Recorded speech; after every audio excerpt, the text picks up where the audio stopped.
Welcome to our channel. उससे पहले वाली जो 2 वीडियोस थी उसमें हमने जो चैप्टर 23 है मानव श्वसन, इसके बारे में जो है बात की थी। इससे पहले हमने श्वसन अंगों और श्वसन की क्रिया विधि के बारे में बात की है। अगर आपने इससे पहले का वीडियो नहीं देखा है तो पहले उसे देख लीजिए। आज हम बात करेंगे कृत्रिम श्वसन के बारे में।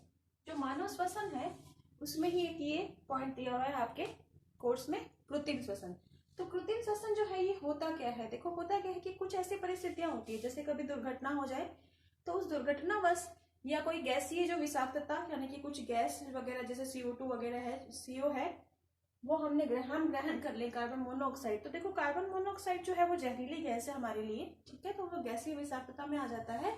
तो उस कंडीशन में, क्योंकि कार्बन मोनोऑक्साइड क्यों है जहरीली गैस? इसलिए जहरीली गैस है क्योंकि इसकी जो होता क्या है कि देखो, हीमोग्लोबिन जो है ना वो ऑक्सीजन के साथ में बाइंड होता है, ठीक है, और बाइंड होके हीमोग्लोबिन के अंदर कैपेसिटी होती है ऑक्सीजन को बाइंड करने की, और बाइंड करके वो क्या करता है, पूरे बॉडी जो है ब्लड के साथ में बॉडी के हर ऑर्गन को ऑक्सीजन प्रोवाइड कराता है। लेकिन यहाँ पे क्या होता है, जब कार्बन मोनोऑक्साइड जो है वो अटैच हो जाती है, क्योंकि उसकी कैपेसिटी जो होती है वो ऑक्सीजन से भी ज्यादा होती है, तो हीमोग्लोबिन से ऑक्सीजन बाइंड नहीं होगी बल्कि कार्बन मोनोऑक्साइड बाइंड हो जाएगी, और जो एक जहरीली गैस है तो उसकी वजह से मौत भी हो सकती है। तो कोई भी गैसीय विषाक्तता हो जाए या कोई दुर्घटना हो जाए, जैसे कोई पानी में डूब रहा है, उसे बाहर निकाला गया है, तो उस स्थिति में कभी कभी क्या होता है कि श्वसन क्रिया रुक जाती है। जबकि यदि हार्ट जो है, हृदय स्पंदन जो है वो है, हृदय स्पंदन हो रहा है लेकिन श्वसन क्रिया रुक गई है, तो उस स्थिति में क्या होगा कि जो है हम कृत्रिम श्वसन देकर उस व्यक्ति की जान बचा सकते हैं, ठीक है। तो ये जो कृत्रिम श्वसन है इसकी बहुत सी विधियां हैं, लेकिन जो सबसे ज्यादा प्रचलित विधि है वो मुख से मुख के द्वारा जो है श्वसन वाली विधि जो है वो सबसे अधिक प्रचलित विधि है। तो देखो, इस विधि में क्या होता है, इसके कुछ स्टेप है, इसमें क्या किया जाता है। सबसे पहले स्टेप की बात करते हैं। इसमें क्या करते हैं, रोगी को सबसे पहले, देखो यहाँ पे डायग्राम दिख रहा है, इसके अकॉर्डिंग थोड़ा सा रोगी को सीधा लेटा दिया जाता है, उसकी गर्दन को थोड़ा सा ऐसे खींच देते हैं नीचे की तरफ, और हमारा जो एक हाथ है वो उस रोगी के नीचे होना चाहिए ऐसे, ठीक है, और दूसरा हाथ जो है वो उसके सिर पे होना चाहिए, ठीक है। तो ये फर्स्ट स्टेप है। इसमें क्या करेंगे, सबसे पहले जो है श्वसन मार्ग जो अवरुद्ध हुआ है उसको हम खोलेंगे। उसको खोलने का तरीका क्या है कि जो गर्दन है उसमें खिंचाव होना चाहिए, नीचे की तरफ गर्दन के हाथ रखना है, ऊपर माथे पे हाथ रखना है, गर्दन इतनी खींचनी चाहिए। जैसे ही गर्दन खींचेगी तो उस वजह से क्या होगा कि जो जीभ होगी वो गले के पिछले भाग से अलग हो जाएगी। जैसे ही जीभ गले के पिछले भाग से अलग होगी तो जो श्वसन मार्ग जो कि अवरुद्ध हो चुका है वो खुल जाएगा। तो हम इस तरीके से क्या करेंगे, उसके श्वसन मार्ग को खोलने की कोशिश करेंगे। उसके बाद क्या करेंगे, हमारा जो हाथ उसके माथे पे रखा हुआ है उस हाथ को क्या करेंगे, हम जो हाथ माथे पे रखा हुआ है उस हाथ से उसका नाक बंद करेंगे, ठीक है। देन नाक बंद करने के बाद में क्या करेंगे, नाक बंद करेंगे तो उससे क्या हो जाएगा, जो कृत्रिम श्वसन है, नाक बंद करेंगे और उसके बाद कृत्रिम श्वसन देने की प्रक्रिया शुरू करेंगे। तो उसमें हम क्या करेंगे, जो मुख है उसके द्वारा, जैसे आप गुब्बारे में हवा भरते हैं, ठीक है, बिल्कुल वही प्रोसीजर है। तो गुब्बारे में हवा भरते हुए हम ध्यान रखते हैं कि जो गुब्बारे का मुख है उस पर कोई अवकाश ना रहे, नहीं तो हम जो हवा उसमें फिल कर रहे हैं उसमें से कुछ हवा बाहर निकल जाएगी, ठीक है। तो इसी तरीके से हमें क्या करना है कि मुख के अंदर जो रोगी है उसके मुख में हवा भरनी है, ठीक है। तो कोई भी अवकाश नहीं रहना चाहिए, इस हिसाब से जो है हमें एडजस्ट करना है इसको, अपने मुख को। और फिर रोगी के मुख में 1 मिनट तक हमें लगभग 12 ज्वारीय जो आयतन होता है, देखो ज्वारीय आयतन के बारे में हमने बात की थी उस दिन, तो मैंने आपको बताया था कि जो ज्वारीय आयतन होता है वो 600 से 300 ml पर मिनट होता है। तो जो ज्वारीय आयतन है उससे दुगनी हवा, 12 बार ज्वारीय आयतन, ठीक है, उससे दुगनी हवा जो है वो हमें भरनी है 1 मिनट के अंदर, ठीक है।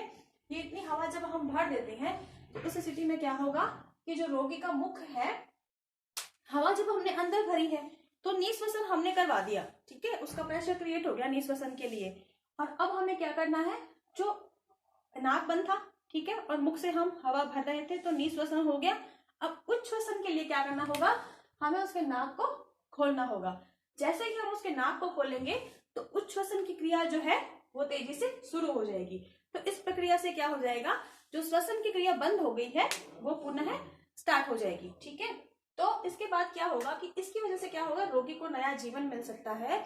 इस तरीके से इस पद्धति के द्वारा हम किसी की जान बचा सकते हैं। तो अभी हमने कृत्रिम श्वसन की बात की थी। अब हम बात करेंगे श्वसन संबंधी रोगों की। ठीक है, श्वसन से संबंधित जो भी रोग होते हैं शरीर में, उसके बारे में बात करेंगे। तो सबसे पहले देखो बात करते हैं अस्थमा की। अस्थमा या जिसे दमा कहा जाता है, वो किस वजह से होता है। देखो क्या होता है कि कुछ लोगों को किसी विशेष वस्तुओं के प्रति एलर्जी होती है। वो जो एलर्जी कारक होते हैं, उनके संपर्क में जब वो आते हैं तो उस वजह से उनको ये समस्या हो सकती है। तो ये एलर्जी कारक क्या हो सकता है। देखो परागकणों से कुछ लोगों को पॉलन एलर्जी होती है। तो अगर पॉलन एलर्जी है तो उस कंडीशन में ठीक है। किसी को धूल के कणों से, कुछ विशेष खाद्य पदार्थों से, ठंड की वजह से हो सकता है, धुएं की वजह से हो सकता है, या धूम्रपान की वजह से हो सकता है।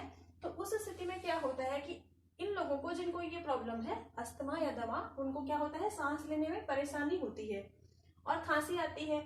और विशेषकर इस समय क्या होता है, जब भी किसी को अस्थमा का दौरा पड़ता है तो जब वो उच्च श्वसन करता है, यानी कि जब सांस बाहर निकाला जा रहा है, ठीक है, उस ड्यूरेशन में सीटी बजने जैसी आवाज आती है।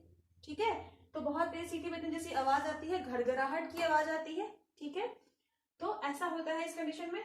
अब क्या होगा कि इस कंडीशन में होता क्या है कि जो श्वसनीय है वो बहुत ही संकरी हो जाती है। ठीक है, जो एलर्जी कारक है उसकी वजह से, और फिर उसमें बहुत ज्यादा मात्रा में श्लेष्मा बनने लग जाता है। तो इसमें क्या करना चाहिए इससे बचने के लिए। इससे बचने के लिए जो एलर्जी कारक है उनसे दूर रहना चाहिए। ठीक है, जिस भी चीज से एलर्जी है या तो उससे दूर रहें। और जब भी ये कंडीशन होती है उस कंडीशन में जो ब्रोंकोडायलेटर है वो, और साथ ही एंटीबायोटिक जो है वो कुछ हद तक राहत दे सकती है। ठीक है, तो लेकिन जो मेन उपाय है इसका वो यही है कि जिस भी चीज से एलर्जी है उससे दूर रहा जाए। ठीक है, लेकिन फिर भी अगर ऐसा हुआ है, ये समस्या हो रही है, तो उस कंडीशन में ब्रोंकोडायलेटर को यूज करना चाहिए और साथ ही एंटीबायोटिक दवाइयां लेनी चाहिए, उससे कुछ हद तक राहत मिलती है। उसके बाद दूसरा डिजीज है वातस्फीति या एम्फाइसिस। देखो एम्फीसीमा जो है ना, इस वर्ड का मीनिंग क्या होता है। इस वर्ड का मीनिंग होता है फेफड़ों में वायु भर जाना। ठीक है, तो इस कंडीशन में क्या होता है कि धूम्रपान की वजह से होता है। ये लगातार जो लोग धूम्रपान कर रहे हैं ना, उनको ये एम्फीसीमा की प्रॉब्लम होती है। उससे क्या होता है कि उनके जो फेफड़े हैं ना वो लगातार उत्तेजित रहते हैं, और उनकी उत्तेजना की वजह से क्या हो जाएगा, जो कुपिकाएं हैं उनकी भित्तियां धीरे धीरे क्षतिग्रस्त होने लग जाएंगी। तो उनकी जो कैपेसिटी होती है वो डाउन हो जाती है। श्वसन की सतह है वह घट जाती है, और उसके सतह के घट जाने की वजह से क्या हो जाएगा, जब उच्च श्वसन क्रिया हो जाएगी उसके बावजूद भी फेफड़ों में बहुत अधिक मात्रा में वायु बची हुई रहेगी। ठीक है, तो ऐसी कंडीशन जो होगी उसे कहा जाएगा एम्फीसीमा, और इसमें जो है सांस लेने में परेशानी होती है। और इसका भी उपाय क्या है, ब्रोंकोडायलेटर और साथ ही एंटीबायोटिक दवाइयां। इनसे कुछ हद तक लिमिट में ये आ सकता है, लेकिन फिर भी धूम्रपान जो है उससे दूर रहना चाहिए, नहीं करना चाहिए जिनको भी ये परेशानी है। उसके बाद सिलिकोसिस। सिलिकोसिस जो है इसको व्यावसायिक श्वसनी रोग भी कहते हैं। ठीक है, क्यों कहते हैं व्यावसायिक, क्योंकि देखो कुछ ऐसे व्यावसायिक क्षेत्र होते हैं जहां पर सिलिका का उपयोग हो रहा है या फिर एस्बेस्टोस का उपयोग हो रहा है। इनके जो कारखाने होते हैं उनके अंदर ये समस्या होती है। वहां पर जो श्रमिक काम करते हैं वहां पर उनको ये समस्या होने की ज्यादा संभावना रहती है। क्या होता है कि जो पत्थर की घिसाई वगैरह के जो काम में लगे हुए हैं, ठीक है, और या फिर सिलिका के संपर्क में आ रहे हैं लगातार, इस तरह के जो कारखाने होते हैं ना सीमेंट वगैरह के, उनके संपर्क में जब ये रहते हैं तो उनके फेफड़ों में लगातार जो है वो धूल के कण और ये जो पत्थर वगैरह है, इनके जो कण हैं इन पदार्थों के, वो पहुंचते रहते हैं। तो रेगुलरली क्या होता है कि उनके पहुंचने की वजह से जो फेफड़े हैं उनकी जो ऊपर वाली सतह है उस सतह के ऊपर रेशम मैदा या फाइब्रोसिस हो जाता है। इसका मतलब ये होता है कि जो रेशे उत्तक है ना वो वृद्धि हो जाती है उनकी, और उनकी वृद्धि की वजह से क्या हो जाता है, फिर सूजन क्रिएट होती है फेफड़ों में। और इससे बचने के लिए क्या करना चाहिए, देखो जब भी वो लोग कारखानों में जब अपना कार्य कर रहे हैं तो उस स्थिति में उन्हें मुखावरण यानी कि मास्क का प्रयोग करना चाहिए। इससे जो है काफी हद तक बचा जा सकता है। उसके बाद चौथी डिजीज है आपकी न्यूमोनिया। न्यूमोनिया जो है ये स्ट्रेप्टोकोकस न्यूमोनाई जो जीवाणु है इसके संक्रमण की वजह से होता है। ठीक है, और इसी संक्रमण की वजह से क्या हो जाता है, जो फेफड़े हैं उनके अंदर जो कोशिकाएं हैं उनमें तरल भर जाता है और सूजन आ जाती है। यानी कि इस स्थिति में क्या होगा, निमोनिया में जो कोशिकाएं होंगी उनमें तरल पदार्थ भर जाएगा। अब ये तरल पदार्थ कहाँ से आएगा, देखो जब भी किसी जीवाणु का संक्रमण होता है तो WBC जो है वो फ्लूइड जो है वो बनाती है, वो जो फ्लूइड है वह फ्लूइड कोशिकाओं में भर जाएगा और साथ ही उनमें सूजन आ जाएगी। तो वो सेंसिटिव हो जाएगी, ठीक है। तो ये कंडीशन होती है निमोनिया। निमोनिया के अंदर भी एंटीबायोटिक्स ले सकते हैं और ब्रोंकोडायलेटर का प्रयोग किया जा सकता है। उसके बाद फेफड़ों का कैंसर, जो लोग बहुत ज्यादा अधिक मात्रा में धूम्रपान करते हैं, तो धूम्रपान का जो धुआं होता है उस धुआं में होते हैं कैंसर कारक, और ये जो कैंसर कारक होते हैं ये क्या करते हैं, फेफड़े इनकी वजह से लगातार रहते हैं उत्तेजित, और इसकी वजह से जो श्वसनीय जो होंगी, उनकी जो उपकलाएं होंगी, उनके अंदर अनियंत्रित कोशिका विभाजन स्टार्ट हो जाएगा। देखो जब कैंसर की बात जहां भी होती है ना, तो उसका मतलब सीधी सी बात है कि बात हो रही है अनियंत्रित कोशिका विभाजन की, ठीक है। तो यहाँ पे जब फेफड़ों का जब कैंसर होता है तो जो अनियंत्रित विभाजन हो रहा है वो कहाँ हो रहा है, श्वसनियों की उपकला कोशिकाओं में, ठीक है। इसमें अनियंत्रित विभाजन होगा और इस अनियंत्रित विभाजन की वजह से क्या हो जाएगा, फेफड़ों का कैंसर हो जाएगा, और ये भी धूम्रपान की वजह से होता है। उसके बाद प्लूरेसी। प्लूरेसी जो है ये किस वजह से होता है, देखो प्लूरेसी यानी कि कुछ प्लूरल फ्लूइड जो है उसकी बात हो रही है, ठीक है। जब कभी वायरस या जीवाणु का संक्रमण होता है तो उस संक्रमण की वजह से क्या होता है, जो प्लूरल गुहा है, देखो हमने जब फेफड़ों की बात की तो मैंने कहा था उसके ऊपर दोहरी जो है झिल्ली होती है, विसरल और प्लूरल, और उसके बीच में प्लूरल फ्लूइड भरा रहता है, ठीक है। तो वो जो प्लूरल वाली जो गुहा होगी उस बीच में गुहा का निर्माण होता है। फेफड़े जब जहां पे प्लूरल जो है, प्लूरल वाली जो मेम्ब्रेन है वो जहां पे है, तो उससे वो फेफड़ों के बीच का जो गैप है, ठीक है ना, उस गैप के अंदर वहां पे क्या होता है, वहां पर जब फ्लूइड भर जाता है तो उस फ्लूइड के भरने की वजह से जो है श्वसन में कठिनाई होती है, इसको ही कहते हैं प्लूरेसी। और देखो इसके लिए भी क्या होता है, एंटीबायोटिक यूज किए जा सकते हैं। इसके अलावा कई बार इसका इन्फेक्शन जब ज्यादा बढ़ जाता है तो उस कंडीशन में डॉक्टर जो है वो इंजेक्शन के थ्रू भी उस फ्लूइड को बाहर निकालते हैं। तो ये भी जो है एक बहुत ही घातक बीमारी है, ठीक है। और किस वजह से होती है, वायरस या जीवाणु के संक्रमण की वजह से होती है। प्लूरेसी मीन्स जो प्लूरल जो फ्लूइड है वो जब प्लूरल जो गुहा है उसमें जब भर जाता है तो उस स्थिति में, ठीक है। उसके बाद है श्वसनीय शोथ या ब्रोंकाइटिस। देखो शोथ ये वर्ड जहां भी आता है तो इसका मतलब हमेशा समझ लेना कि सूजन की बात हो रही है, ठीक है। तो जो श्वसनीय है उनमें यदि सूजन आ जाती है, उनकी आंतरिक सतह पर आती है ये सूजन, तो उस सूजन की वजह से क्या हो जाता है, खांसी आती है, बहुत ज्यादा मात्रा में श्लेष्मा बनने लग जाता है, हरा पीला कफ निकलता है और सांस लेने में परेशानी होती है। कभी कभी ज्यादा परेशानी होने पर जिस तरह से अस्थमा में जो कंडीशन थी वैसे ही सीटी बजने की आवाज आती है, घरघराहट होती है।